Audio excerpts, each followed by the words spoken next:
What's going on, ladies and gentlemen, boys and girls, children of all ages? Welcome to today's installment of Renegades Reviews. I'm the Renegade J.J. Williams, here to bring you my thoughts on Friday the 13th Part 3, as we continue to chug through the Friday the 13th saga on the road to Halloween, and let's get right down to it.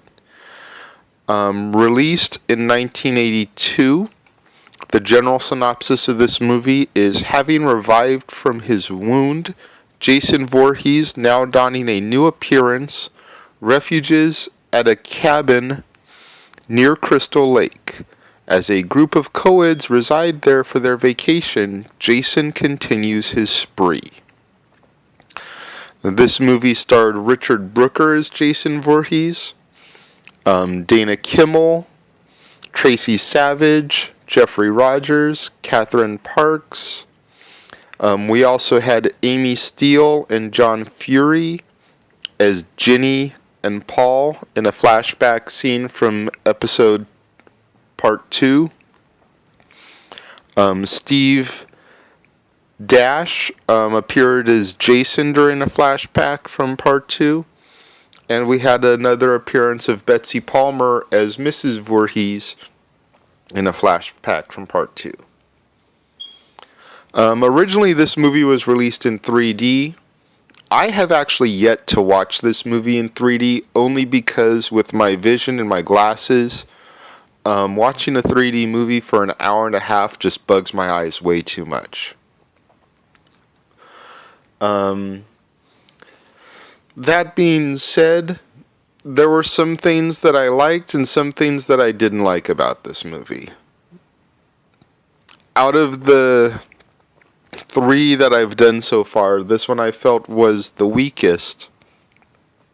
However, this movie is the one where Jason gets his trademark hockey mask. And that's always been a big deal in the horror franchise.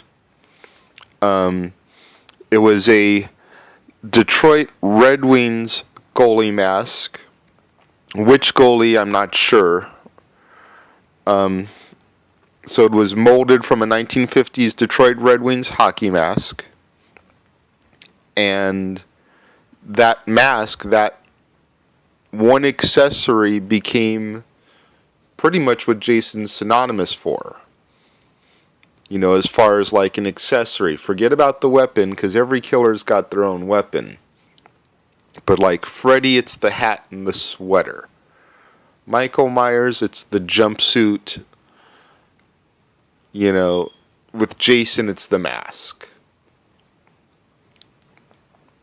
You see that hockey mask, and you automatically think Jason. The cheesy disco techno music was really kind of lame, but I guess it was originally done to kind of amp up the 3D.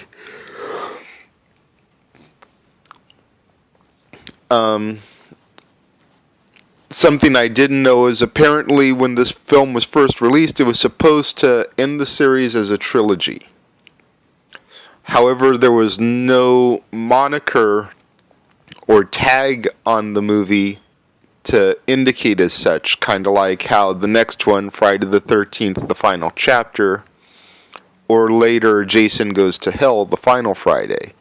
You know, there was nothing to really distinguish as such, so I guess that's part of why they kept going with the saga. This movie was the first to bump E.T. from the #1 box office spot that year in 1982, and became the second highest grossing horror movie behind Poltergeist the same year. What did you guys think? Like I said, I felt that part 3 was a little bit weaker than the other 2 that I've reviewed. Let me know what you guys thought in the comment box. We're going to keep plugging through these, man. Tomorrow I'm going to do the 4th Friday the 13th, the final chapter, or what we all thought was going to be the final chapter. here on the Casa D18 Studios channel. So leave your comments about this one in the comment box below.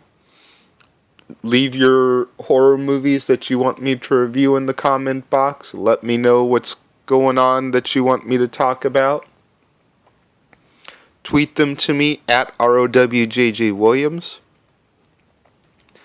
And until tomorrow here on the Casa D18 Studios channel, where I'm going to talk about Friday the 13th, the final chapter, I am the Renegade JJ Williams, and I look forward to talking to you guys again tomorrow.